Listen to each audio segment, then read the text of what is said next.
Welcome to the Stirring the Gumbo Pot podcast, the podcast for and about the history of Black people, the culture of Black people, and the accomplishments of Black people. This podcast aims to inspire, educate, empower, and celebrate the lives of Black folks. I would like to thank you for joining me on my very second episode of my new podcast. I am your host, the Cajun Peach, and welcome. I am going to dedicate this episode to my mother first and to Miss Toni Morrison. Rest in peace to you both. I decided to dedicate each episode I'm going to dedicate to someone, whomever I deem or choose to pay homage to. That's who I will dedicate my episode to on that particular day. This one first is my mother. I am going to dedicate this to her because rest in peace to my mother. My mother passed away December 2nd, 2020 from complications of COVID. And the reason I want to dedicate it to her because I think she's deserving of it. My mother was a hardworking single mother of 5 children, and she single-handedly raised us in the projects. And so I loved my mother, and my mother knew how much I wanted to do something in the media.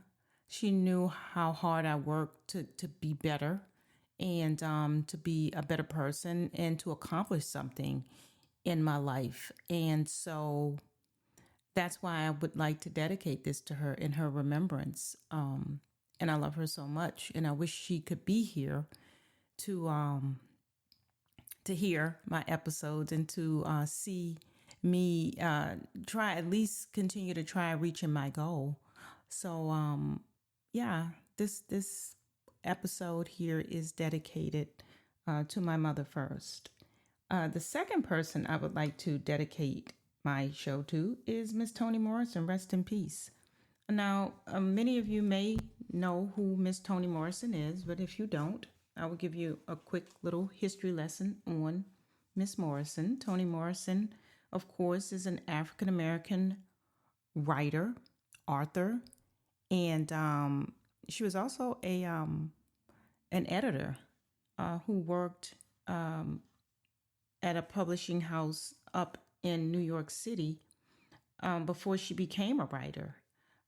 She was born on February 18, 1931, and she was born and raised in Lorain, Ohio.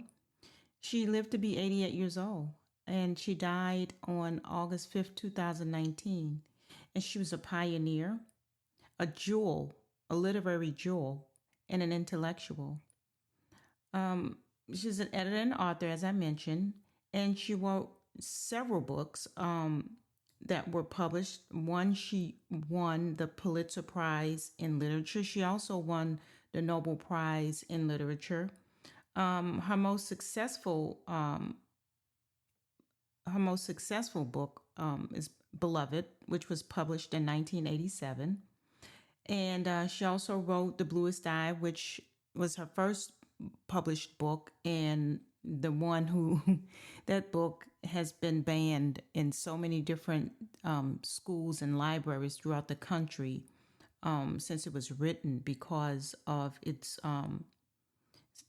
references to sexuality and sexual abuse and those type of subject matter. So her books, that's not her only book that's banned. She has several, including Beloved and Song of Solomon, who's also banned in libraries and schools throughout the country. Miss Morrison kind of set the stage for African American literature. She's not the first author, but it was Miss Morrison who kind of wasn't afraid to stand out and just write from her heart and write from her African American perspective as a young Black girl. She wrote the type of books that she wanted to read, and we were not in any of them. So she decided that, I cannot find any books to read that I would like to read. And so she took it upon herself to start writing the books that she wanted to read that represented Black people and our struggle in the African American struggle. And so that's what made her stand out as one of the pioneers in African American literature. So I dedicate this show to her because she's one of my favorite authors. Her books are not easy to read, and but if you get a chance, please pick up a book by Toni Morrison and at least attempt to read it. If you can't attempt to read it, if you don't have the time, then try Audible, because that's what I do when I don't have time to read. I get on Audible and I find a good book and I just listen while I'm working or working out or just doing things around the house. When I don't have time to sit down hours to read a book, I listen. So she writes great stories, great African American author. And so I dedicate this episode to her as well as my mother. Now, on the last episode of Stirring the Gumbo Pot, I explained a little bit about why I decided to call or name my podcast Stirring the Gumbo Pot. And so I just want to revisit that conversation a little bit and talk about just gumbo a little bit more. I don't know if I went into the history. I don't think I went into the history of gumbo, and I'm not going to go delve too deep, but I'm going to touch upon it a little bit more and tell you more about the gumbo. The origins of Louisiana gumbo can be traced back to West Africa during a time when enslaved Africans brought okra gumbo, or gombo as it is known in regional tongues, with them to the Caribbean and the U.S., including where I'm from, the port of New Orleans. In Louisiana, we claim gumbo as a symbol of what makes us different from every other state in the U.S. But the thing about it, it is particularly from West African. And that was taken from writer Jody Ray from the BBC.com. So that was a quote, or rather an excerpt from an article written by a New Orleans native, Jody Ray, on BBC.com. Now, in New Orleans, cooking gumbo is a ritual. And I grew up eating gumbo. I assumed everybody in the world ate gumbo. It was just natural. Some people eat chicken soup. We ate gumbo. And my mom made a wonderful gumbo. Gumbo is made traditionally in the colder months, but you can get it year round. It's a big deal in kitchens throughout the city of New Orleans. I mean, if you're from New Orleans and you're raised in New Orleans, or even Louisiana for that matter, it doesn't have to be specific to New Orleans, but we would break out the pots. Everybody have their favorite gumbo pot, and they're rather large, and it's a big, large stew pot. And we take pride in our gumbos here, and we cheeky about it, which means particular. If you don't know what the word cheeky means, it's a Louisiana, New Orleans term. Cheeky meaning we're particular about something, or when you say cheeky, when somebody has a lot of nerve. Well, she's cheeky. She's got a lot of nerve.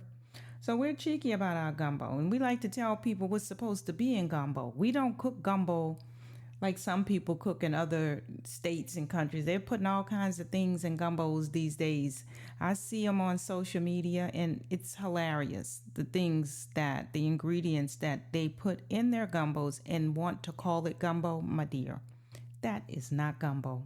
You want a real good, delicious bowl of gumbo? Take a trip to Louisiana, New Orleans in particular. My mother's gumbo. My mom cooked gumbo mostly on holidays, Thanksgiving, Christmas, and Mardi Gras. We had a house full every Mardi Gras. Growing up in New Orleans, we had a house full of people at our house. I grew up in the projects in New Orleans, and my mom would make gumbo was one of the staple menu items that she had ready for you if you visited her house on Mardi Gras. You can't. Oh, the gumbo was so delicious. She used blue crab and shrimp and hot sausage and pieces of ham and just delicious. She would put okra and filet in it. And I'm telling you, my mother, and if you ask anybody from New Orleans who makes the best pot of gumbo, they're going to tell you either their mama or their grandmother makes the best pot of gumbo because, you grow up eating your mother's own version of it, and no one can top it. No one can top your mama's gumbo. Okay? So I just wanted to put that out there how good and delicious my mama's gumbo is and was until the day she left this earth. My mother could cook the best gumbo I've ever eaten in my life. Not at a restaurant, my mother. Okay, so a little bit more about me. So, based on the fact that my show is called Stirring the Gumbo Pot, and I believe I explained in episode one that it was just like a hodgepodge of different topics that I am going to be discussing in no particular order. I am going to live up to that. And so each episode is going to be a variety of different topics and subjects. So until I guess I find my niche, if I ever find my niche, I probably won't because I like a variety of things because, of course, variety is the spice of life. And so, I like different subjects and different topics. And so because right now I'm a solo podcast, it's kind of difficult for me anyway to discuss one topic for for a long conversation. I just can't do that. So it's going to be a variety of different things until I get a better sense of one particular topic or a different format for the show. So I want to talk a little bit more about me. So I'm going to just go down a list of things about myself that may be of interest to you or may spark up conversations later on, and you could elaborate on it in your own little conversations with friends or not. But here I go. The first one. I was born on the heels of the Civil Rights Movement in 1967. So I am a child of the 1970s. I was born in 1967, which makes me 55 years old. I'm going to be 56 this year. And wow. What a long life. Given that a lot of us, don't get to make it this far. But born's on the heels of the Civil Rights Movement. So I was born in July. By the time April rolled around, April 4th, 1968 to be exact, Dr. Martin Luther King was assassinated. And I think I was about 9 months old, something like that. I was a baby. And so that's why I say I was born on the heels of the Civil Rights Movement because going back and looking at and researching a little bit about our African American history in this country, the Civil Rights Movement kind of like died away with Dr. King. And so a lot of the movements and marching and things of that nature kind of slowed down and ceased. And then we roll right into the Black Power movement, the Black Power era, rather, in the 70s. So, yeah, I was raised in public housing in the projects in New Orleans. I was born and raised, well, not born there, but I was raised. That's all I knew. So sometimes I might slip and say born and raised because that's the only thing I remember is growing up in New Orleans. I don't remember anything else except being in that project, being in New Orleans, in the Treme neighborhood. And I know a lot of you have heard about the Treme neighborhood from the HBO TV show Treme, which followed the aftermath of Hurricane Katrina in 2005. So that's the neighborhood that I grew up in. Another thing about myself is I love my ancestors.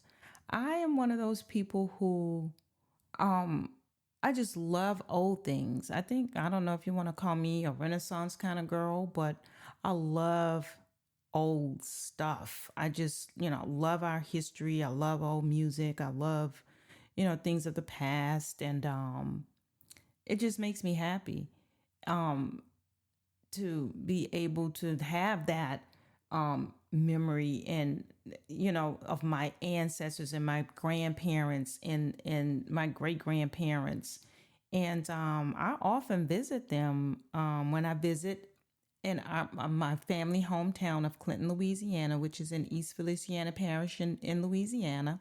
And we have a family cemetery where my mother is buried, and her mother's mother. And whenever I go there, the first thing you come up to as you're approaching our home, it sits up on an incline. It sits up on a little hill, not a very big hill, but somewhat of a slope. The first thing you come to is the cemetery on the left, and there's about there's about 30 people in there. 30 of my family members and ancestors are buried in that graveyard. And I love going in there and I love talking to them, and I will stop and I will go down each row, and I will sometimes I have conversations with them and talk about my memories of them.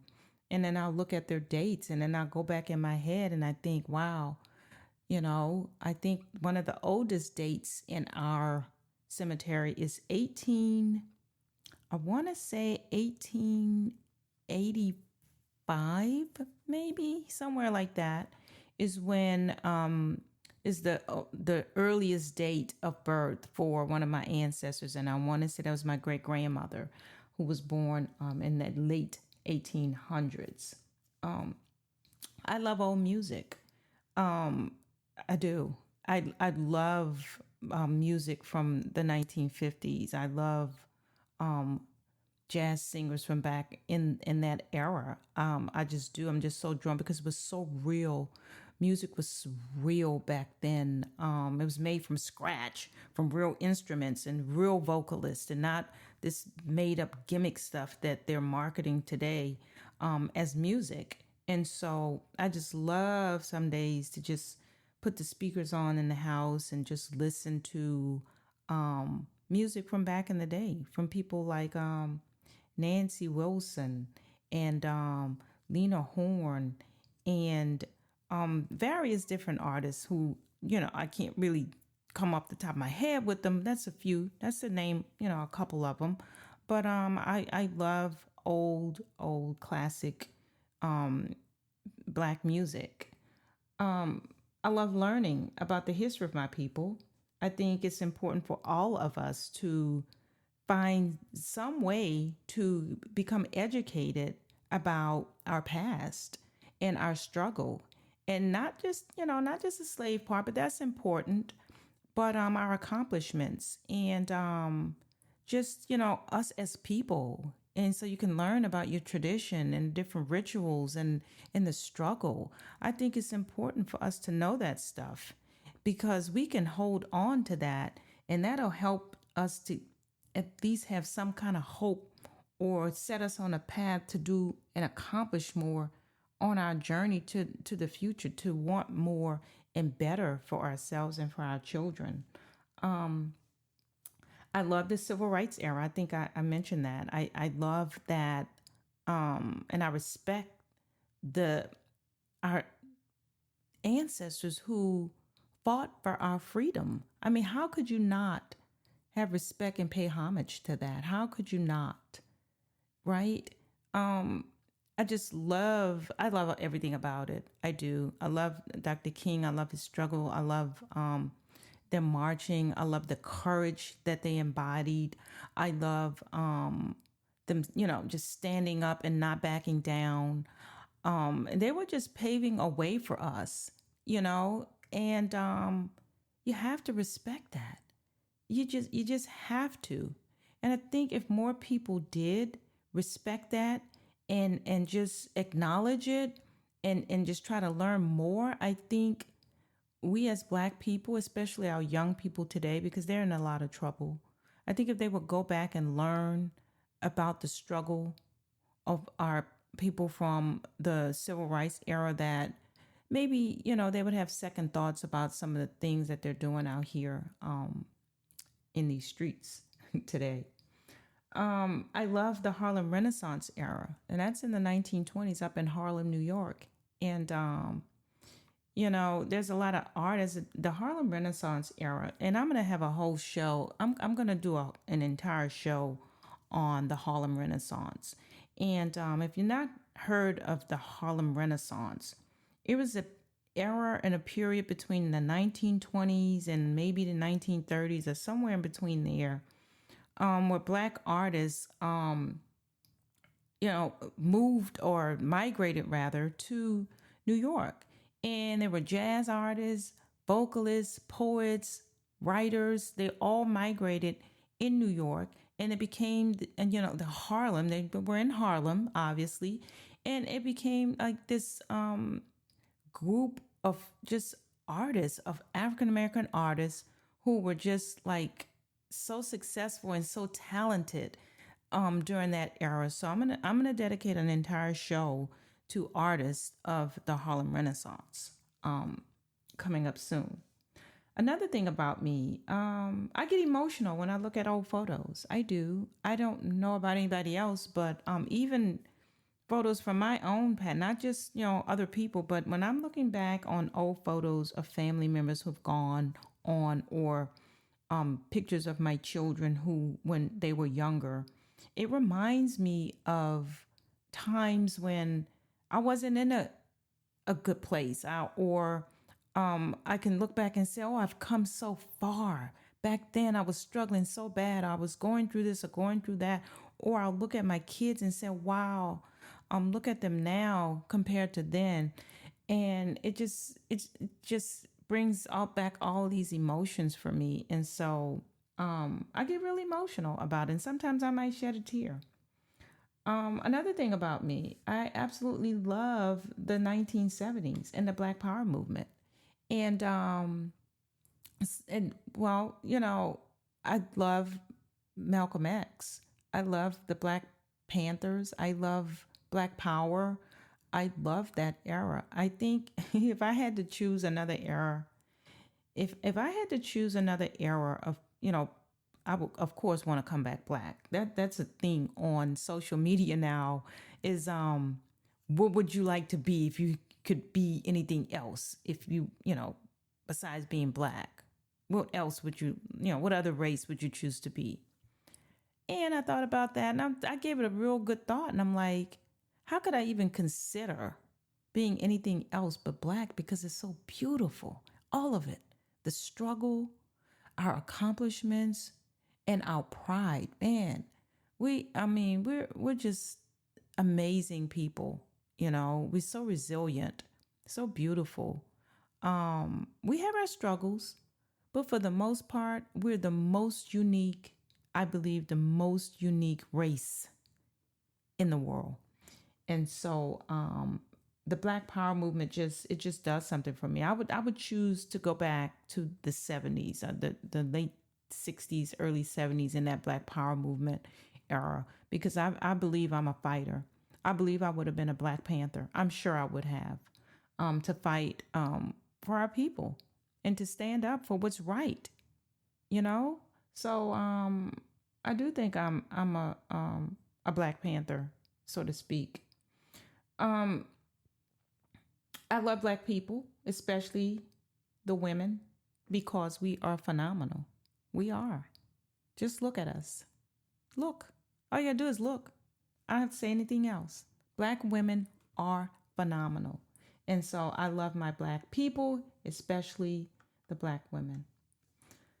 Okay. There's a lot of other things about me. Those are just a few things that I wanted to highlight for my episode 2. And I'm okay. Next, what I owe my ancestors. The importance of paying homage to the ancestors, and I think I touched on that a little bit earlier. I think it's important because we we as a people, we still have so much to accomplish. We have so far to go in this struggle of Black life here in America. And so I don't think it's even a struggle to get Black curriculum in schools and universities. They're banning books by Black authors for various different stupid reasons. And so it's important, I think, for us to try to at least find something or someone, or just to go back and pay respect to and look at their life and look at the struggles that they've made, and the just the just the fight that they had to fight, and the all of it, you know. So it's important. That's very important to pay homage to something, I think, from your past, because without it, I think we still struggle. I think we're still missing something in order to be able to move forward, you know. So that's the importance, I think, of it. It's important to learn from our past and share it with our children, because if you don't, it gets lost, right? You can't lose the traditions. You can't not teach or not learn yourself some of our history and some of our you have to know those things. I don't know how I would get through life not knowing the sacrifices that our people made, and you know what they fought for, and our struggle. I don't know how I could move forward without knowing that those things. So I think it's important for us to pay homage to that. I feel like I owe my ancestors my success, especially like my grandmother and grandfather, my mother's parents. I owe, especially my grandfather. I learned work ethic from my grandfather. My grandfather left the family with 40 acres and 2 mules. You know, the old cliche 40 acres and a mule, our reparations, what is due to us. My grandfather, he owned, well, we owned as a family, 40 acres of land in East Feliciana Parish, Louisiana. And my grandfather had 2 mules, Cora and Dora. And he would work, he was a sharecropper. And he was mostly solo. He did a lot of that work himself with a plow and 2 mules. And my siblings and I would go, and every summer vacation when school was out, every summer my mom packed us up and sent her 5 kids to the country with my granddaddy and my grandmother, and we worked in those fields, honey. And so in doing so, built up a strong work ethic, right? So I'm not afraid of work. I'm not. But my grandfather instilled that in us, and I saw him sweat, and I saw him working hard to get those crops up, planted and up by fall. So, he could make a living and leave us with the land that he left us. So I owe my grandmother and my grandfather my success. I owe them for their struggle. So those are just some of the things I wanted to talk about in my second episode. I would like to leave you all today with a poem by Jericho Brown. Okay, here's a poem by Jericho Brown. Jericho Brown is an American poet and writer born and raised in Shreveport, Louisiana. He currently, he's a Pulitzer Prize winning poet, and he won the Pulitzer Prize in poetry for his book, The Tradition. And he's currently the director for the creative writing department at Emory University in Atlanta. And I'd like to end my episode today by reading a poem, because I love poetry. I do. And I love reading some poetry. So I'm going to read Mr. Jericho Brown, who's an African-American gentleman who is from Louisiana, from Shreveport. And so here goes. This is from the book The Tradition, for which he won the Pulitzer Prize in poetry for. The water lilies. They open in the day and close at night. They're good at appearances. They are white. I judge them, judge the study they make of themselves, aspirational beings, fake if you ask me. If you ask me, I'll say no, thank you. I don't need to watch what goes only imagining itself seen. Don't need to see them yawn their thin mouths and feed. On light, absolute, and unmoved, they remind me of black people who see the movie about slaves and exit saying how they would have fought to whip Legree with his own whip and walked away from the plantation, their eyes raised to the sun without going blind. The end.